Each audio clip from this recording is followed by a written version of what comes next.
I did this podcast as a means for myself to use to ground what I had just held some space for in some layers that had arisen for me. And at some point, as I was recording this, I felt the really deep call to share these realizations with all of you. For anyone that it might be able to help, for anyone who has experienced something similar, these layers, I hold space for them on an ongoing basis. There's always something new coming up. There's always new realizations. This podcast, both podcast A and podcast B in this series, felt like they touched a level of the collective, that it was time to share this specific layer with the collective. And so these two podcasts are coming directly out of my having held space consciousness. So I was completely dropped in to my body. I was fresh out of the meditation with all of the emotions really still flowing through, having just really felt that sort of completion process in myself and ready to ground that. But everything was still very raw, and it was still very raw. And I find that it's perfect timing to ground by either writing or recording or sharing in some way our experiences when we have gone through a process like this. And what I find is that these threads, as I go back through and recap, I start to have realizations. And so the realizations that I share along with these layers were feminine flow of consciousness that were coming through during that time, that were coming through to be shared and realized at that time. And so this is really a very raw, completely unedited, and just a very personal look at some layers that I held in their raw form. I hope that you enjoy it, and I hope that it brings you some sort of support, comfort, that you're not alone, that you're not experiencing these things by yourself, that others experience this, even coaches and people who have answers, who have tools, and we all are working through our own layers, and it never ends. It's an ongoing process, and we only get deeper and wider in these processes. So I hope you're able to find some benefit in it.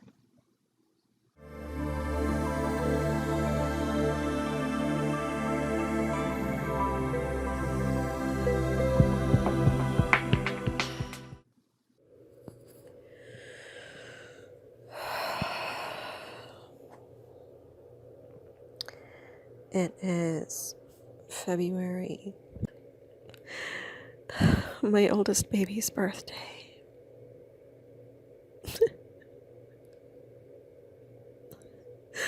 I just realized it's her birthday.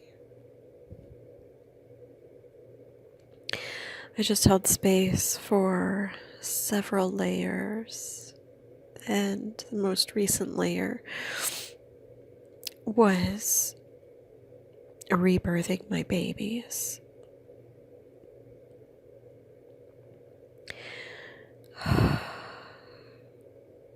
guess I'll start at the beginning. I began holding space for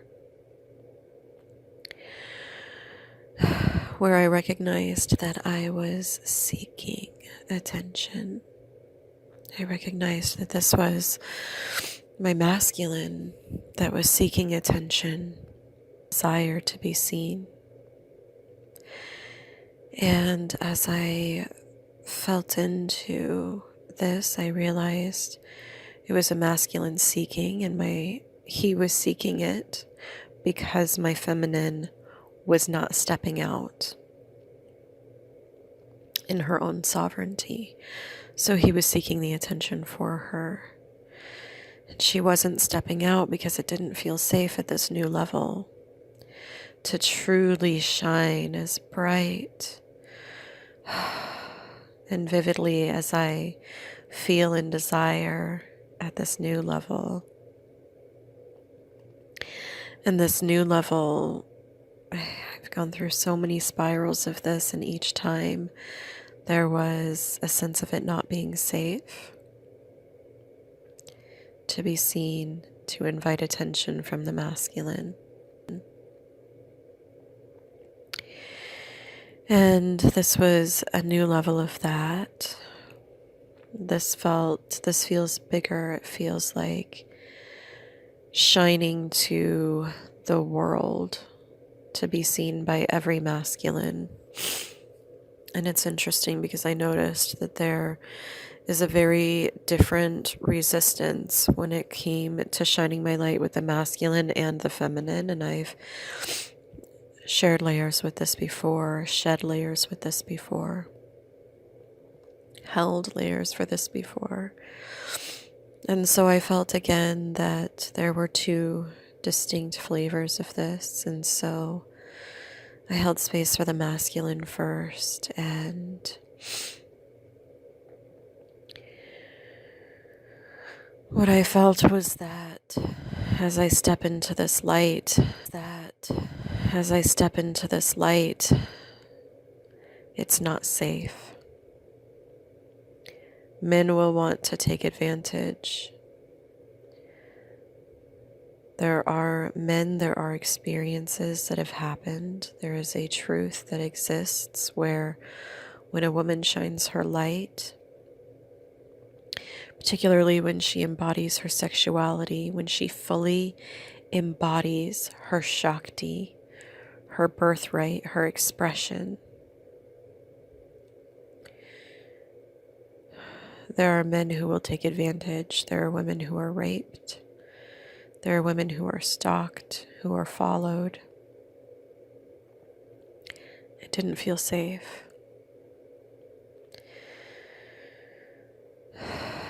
And this was just as visceral as the other layers that I've held. And true, just as unsafe in my body as the other layers that I've held.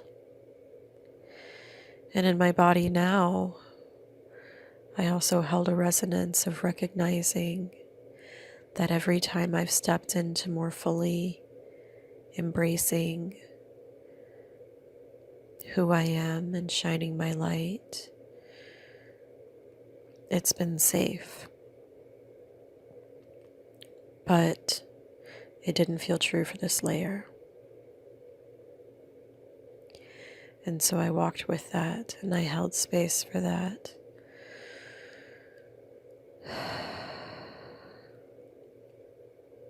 And in order to feel safe, the first thing that I desired to recognize and anchor into was my intuition, my reactions, my intuition to what's happening around me, to the energy and the feeling of that around me. And the second thing was calling my warrior, instead of seeking outside of me for the attention, to call it down into my body. And I recognized that recently there had been some outings with men that I felt safe with, but they misconstrued some of my expression of self to invite themselves more intimately into my personal space. And I've recognized for a while that with dancing, if I dance space, And I've recognized for a while that with dancing, if I dance and I move my body, oftentimes men will press up against me, press up against my back, specifically, that feminine portal, and it didn't feel safe, and so I would shut down. So I won't dance with men. I won't dance, I won't embody my movement because I'm afraid that it makes men feel like I'm inviting them, like they then are allowed to press into that space. And I recognized that, yeah, you know what, there is a woman out there, and it has been me before, who will only embrace that when she's enticing. So I understand his confusion. But me embodying my shakti is not an invitation.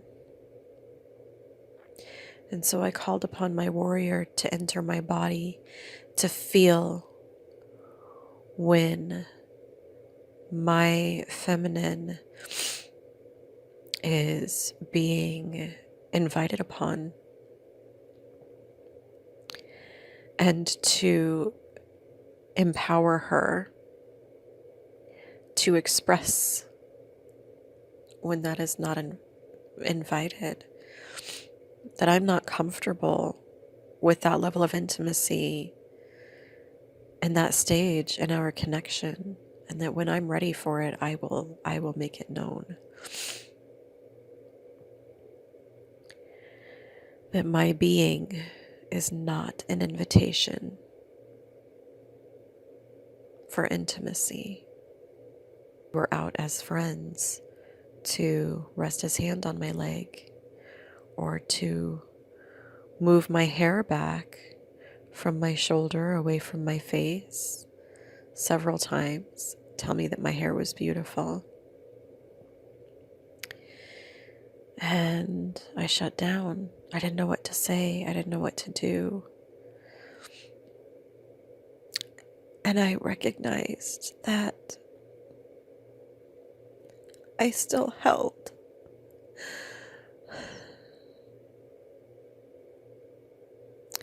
this trigger in my body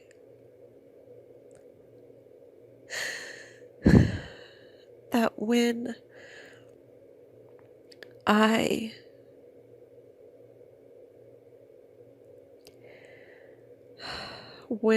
there is a touch,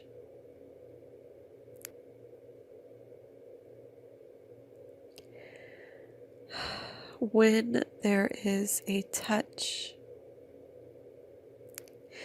that is unwelcome,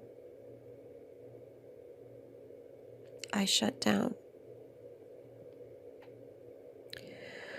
When there's been a boundary crossed, I shut down.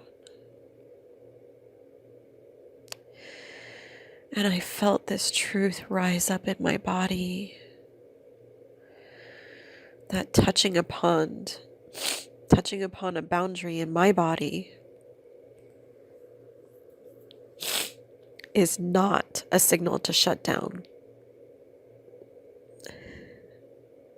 It's not a signal to shut down.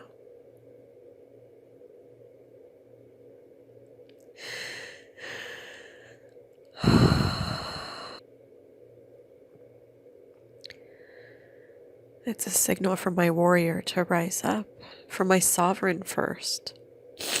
My sovereign first to say, you know what? No, I'm not available for that. That wasn't my intention. That was not an invitation.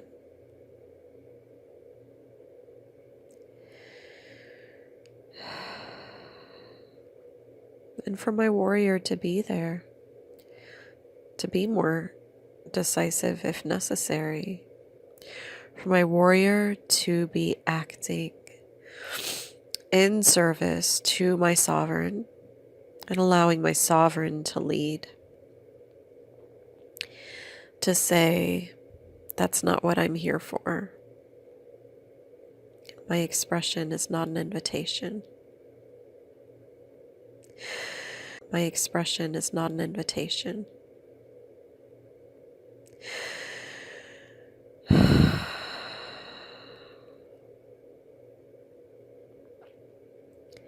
And as I let that truth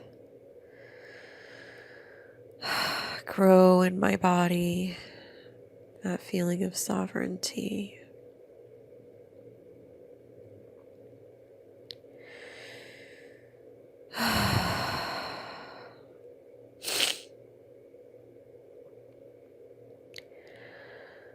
I felt into shining my light, stepping into that, expressing from my space of sovereignty. And again, this layer of, okay, but what about all of these other men out here? What about these men that might fall in awareness that having a man in your life as a woman does offer you a certain additional level of protection to grow beyond that which you might be able to grow yourself, to shine that light more brightly than you might be able to shine it yourself. But it felt like there was something more in me to embody as well. A deeper truth to embody about holding my light back until that man came.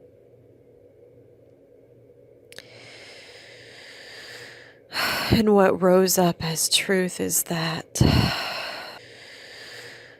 and what rose up as truth is that, you know, at first I was like, okay, I'm feeling into rooting into the earth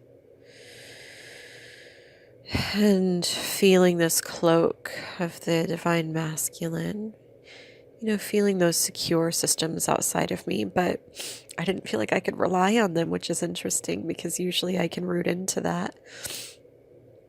And I felt like, you know, these things still happen. There was definitely a part of my masculine that was asking to be invited in that said, look, there is a reality out there where this still happens. And I said, yes, it does. And that is certainly the worst that might happen. And I felt that there were some more threads to explore with that, but first, I said, yes, that is the worst that might happen. And is it worth sacrificing a life of shining my light in its purest purity and potency just because of that? Just because of that possibility? Is it worth it for me to make myself small and dim because of that possibility?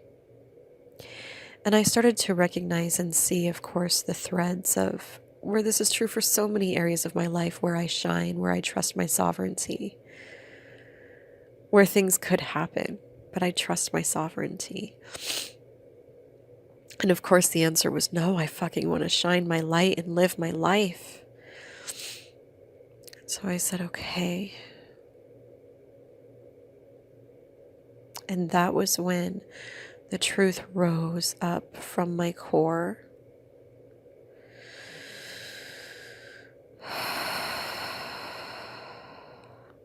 That stepping into my light has always and will continue to magnetize protection. Protection from the masculine around me. As I have stepped into every layer of my core truth and expression, starting from a woman who was covered from head to toe because she needed a physical boundary from the prying eyes of men.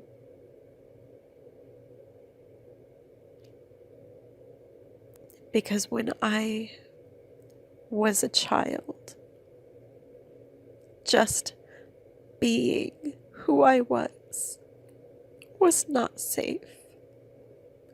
because my father took that safety from me by inviting himself to access to my body, to my vulva, to my sacred yoni. And thank God I've never experienced penetration forcefully against my will.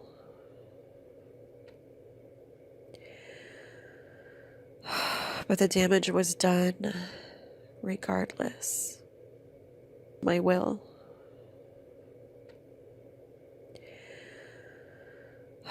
But the damage was done regardless. That invitation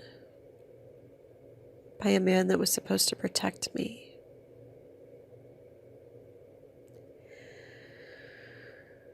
by the one man that I was supposed to trust and be able to surrender to. It's done so many layers of damage. And I've worked through so many of these layers.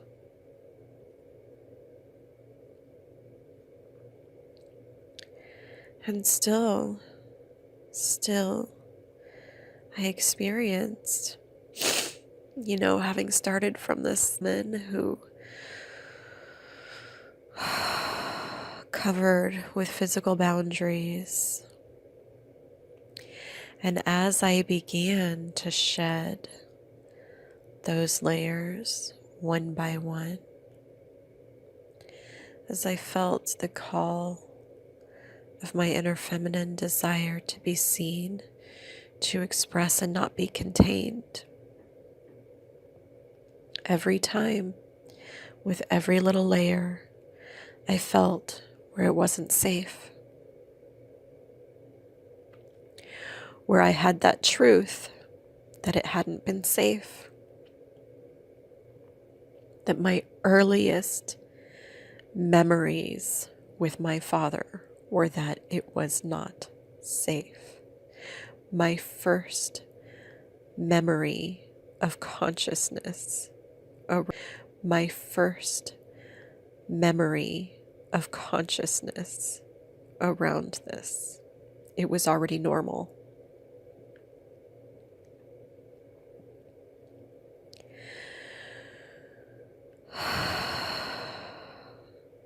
So deep was that truth in my body. And it was confirmed later by religion, by experiences with the masculine, and so I covered. And as I shed these layers, as I found my truth in honoring myself in these layers, each time it's interesting. I would shut, but I desired to show more of the shape of my body. I desire to show more of myself, to step out. So I would start wearing clothes that felt good, that I felt sexy in. And there was a layer of you're inviting attention. You're inviting a gaze. It's not safe. It hasn't been safe before. The religion told us it's not safe. Men are visual creatures.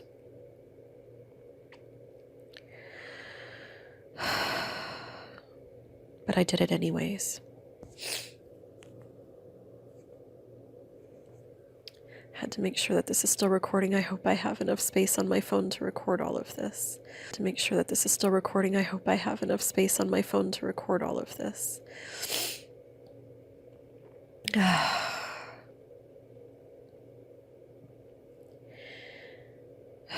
And in the beginning, I didn't really have a ton of tools to work through these things. I was using energy psychology, so I wasn't really connecting deeply with the emotions that I was having in my body.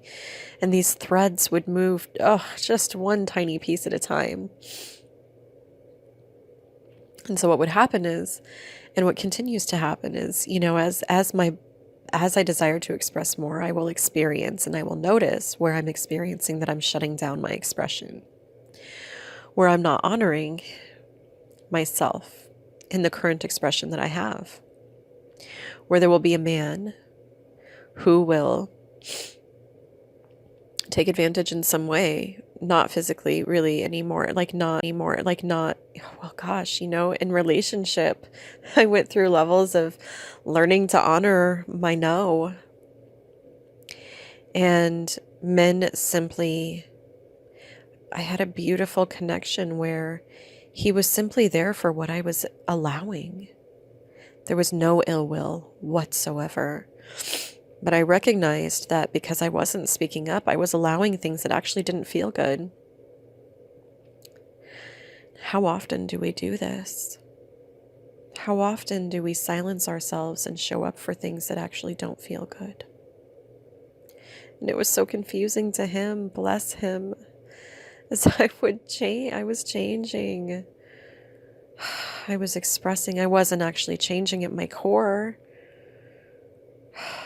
On the surface, I was starting to honor what was true in my body. And this goes against so many things that so many women feel safe in honoring, feel strong enough to honor, feel empowered enough to honor. So it can be deeply confusing because they thought it was okay. They didn't know. And then there are other times where there's this verbal, never from a partner for me, but from father figure men. I would get this, "You're such a pretty little thing." This,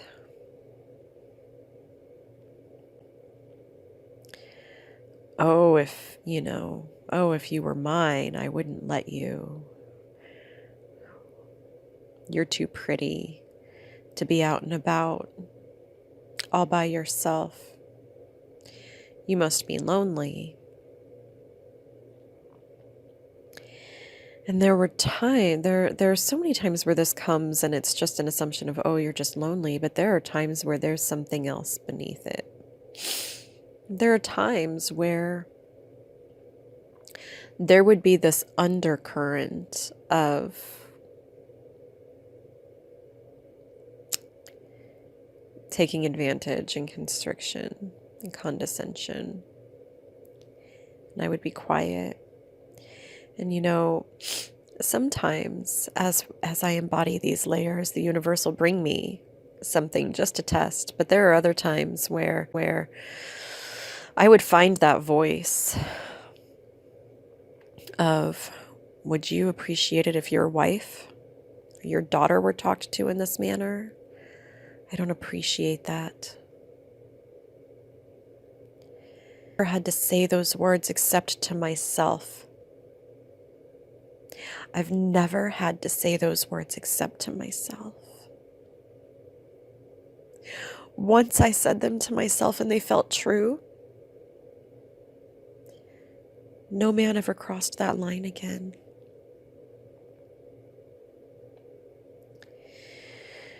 And then I would want to wear shorts or I'd want to wear a dress. It's not safe. It's not safe. It's not safe to invite that kind of attention. Men catcall. Men see what they want and they're disrespectful. They don't know any better sometimes. Right?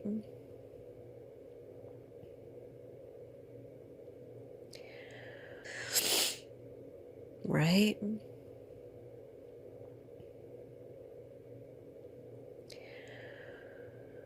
But when I embodied that in my sovereign energy, when I felt the core truth of my expression,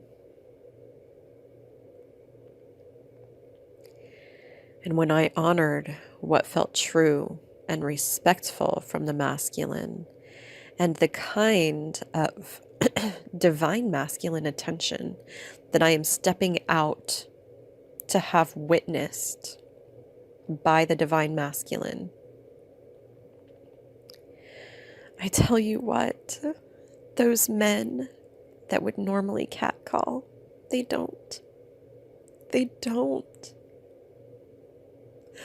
They hold the door open for me and they tell me, "You're so beautiful." I say, "Thank you."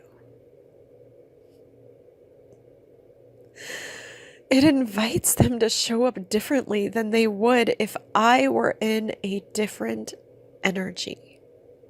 Those same men who I know would normally catcall, they don't.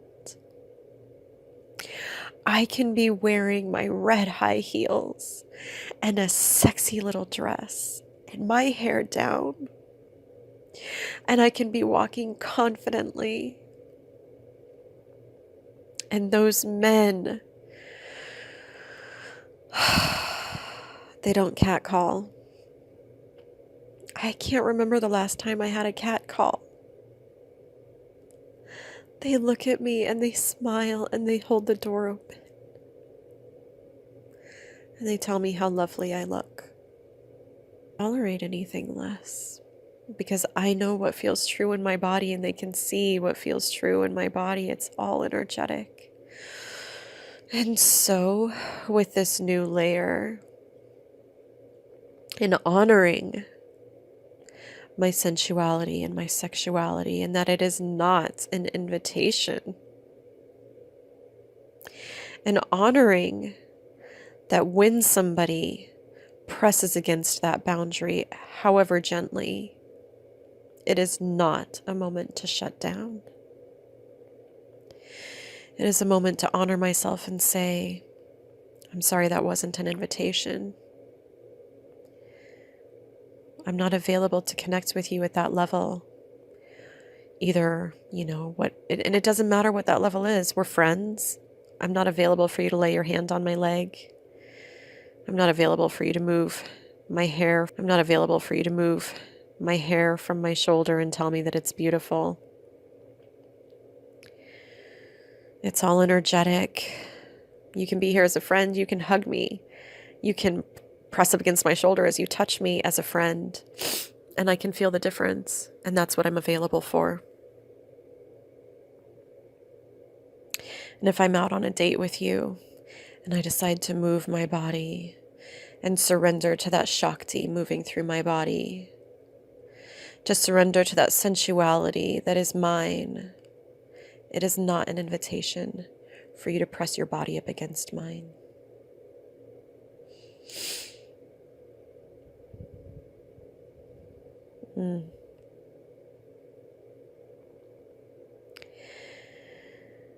And as I step into this truth,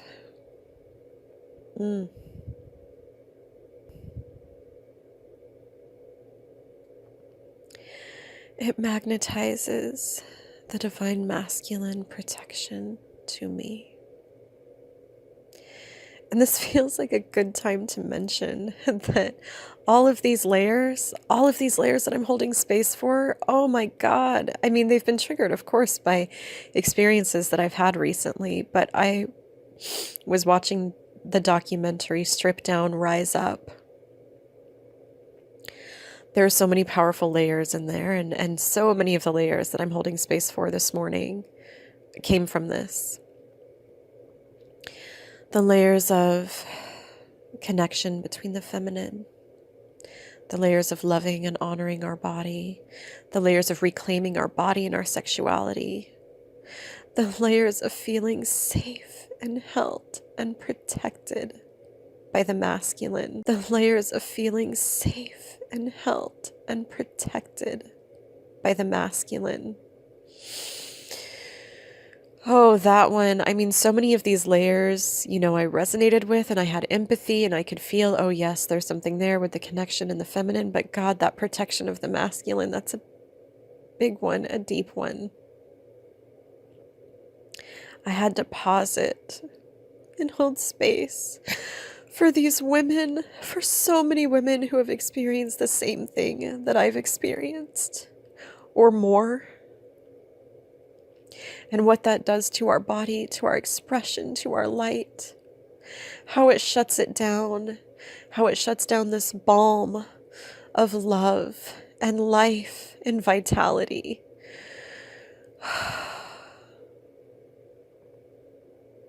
And how the shutdown of dissociation from the feminine.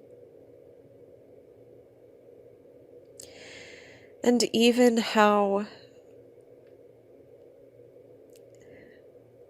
the many years of this are actually compounding the cause of it.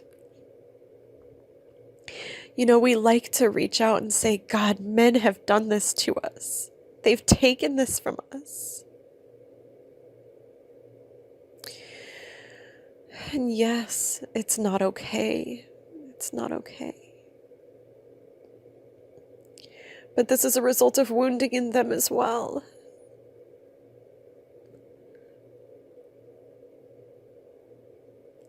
It is a result of their own dissociation and wounds with the feminine.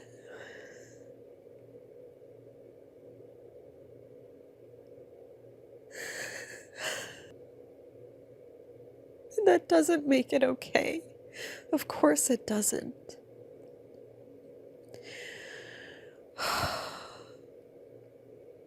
But I recognize that they are acting from their own deep wounds.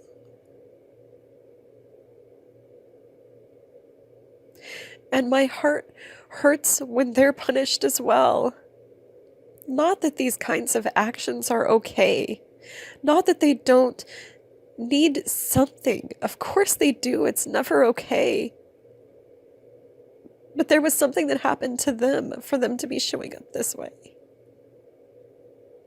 And it's a vicious cycle.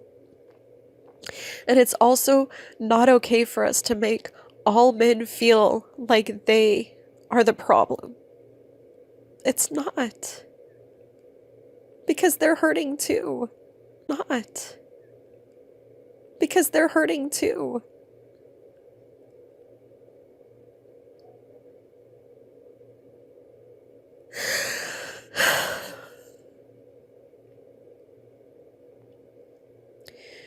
It's okay for us to recognize that their actions are coming from wounds and that their actions have hurt us deeply. It's okay.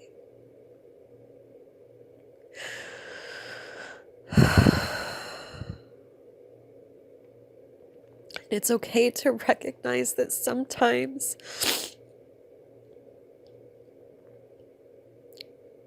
we don't know any better. We know how we would like to act. We know how we would like to show up. We know how we're expected to show up. And we don't know how. We would like to act. We know how we would like to show up. We know how we're expected to show up. And we don't know how. Because of our own layers of wounds. And that goes for the feminine embodying her shakti and her light and not knowing how. It's not just that we don't feel safe, we also don't know how. We're figuring it out. That goes for us as mothers. When we want to show up in a more feminine way, and yet we're yelling and screaming and controlling. We want to listen to our body. We want to recognize when it's telling us something. But that takes practice. Sometimes we're so dissociated, we don't know how. And it's a journey. But there's this drive within them that's causing them, just like it does with women when we're in a relationship and we're totally codependent and we collapse. We know what we should be doing, but we don't because we have wounds within us. It doesn't make it okay to hurt somebody else. It doesn't make it okay. Nothing makes it okay to hurt someone else. But that doesn't mean that it's not okay to recognize that there is a reason. There is a root cause. And that root cause deserves love and empathy. You know, one of the things that I'm working with my children is that it's not the action that needs the attention. It's the underlying need. And it's sometimes easier for us to see like, oh, well, it's different when it's a temper tantrum. You know? It's different if it's a temper tantrum because this is my young child and okay, you're hungry. I'm sorry, let me give you some food. You're tired. You know what? Come rest in my arms. You're desiring connection even though you're pushing me away, and that's okay.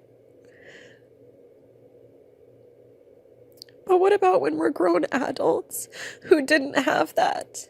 And we're expressing from these spaces where our needs were not met as children,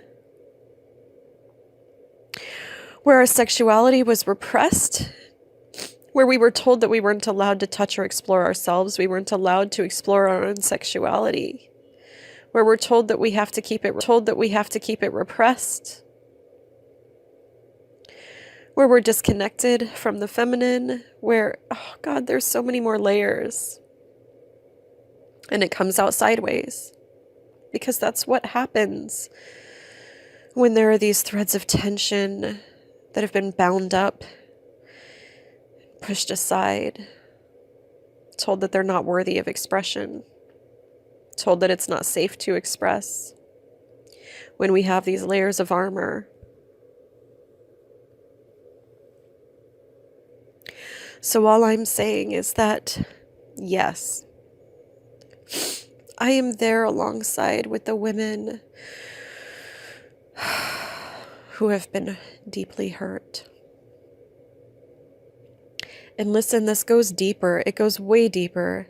You know, I was hurt at my level. It's not a competition. And listen, this goes deeper. It goes way deeper. You know, I was hurt at my level. It's not a competition. There are deeper wounds.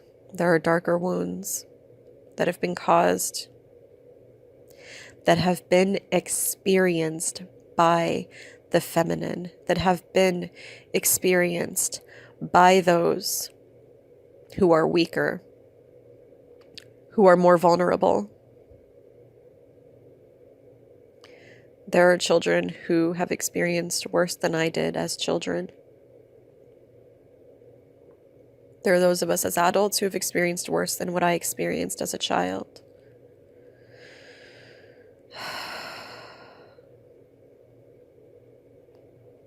None of those actions are okay.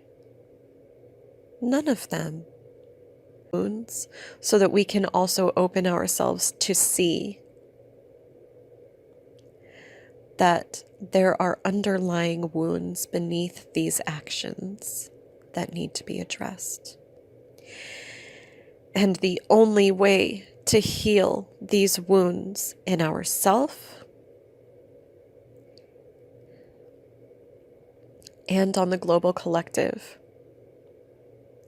is with love for those root layers and empathy for the root layers. That doesn't mean that we have to have love and empathy for the actions. The actions have consequences, and those consequences are devastating. But we have to find space for us to be able to explore what is causing those actions. What is causing those actions? To have the tools and the space and the love and the support to navigate that with love. Love is the only thing that can heal. Love is the only thing that can heal any of this.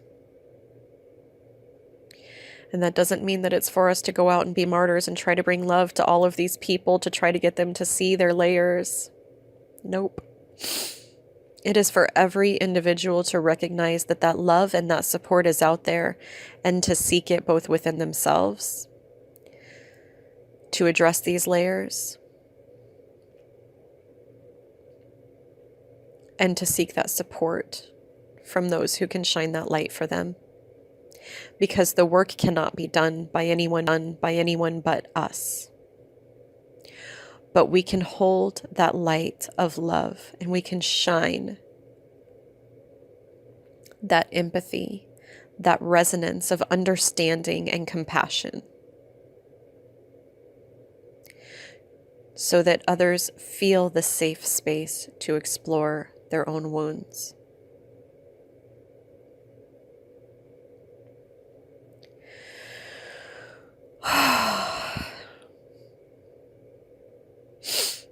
So that was my layer with the masculine, and embodying and shining my light with the masculine.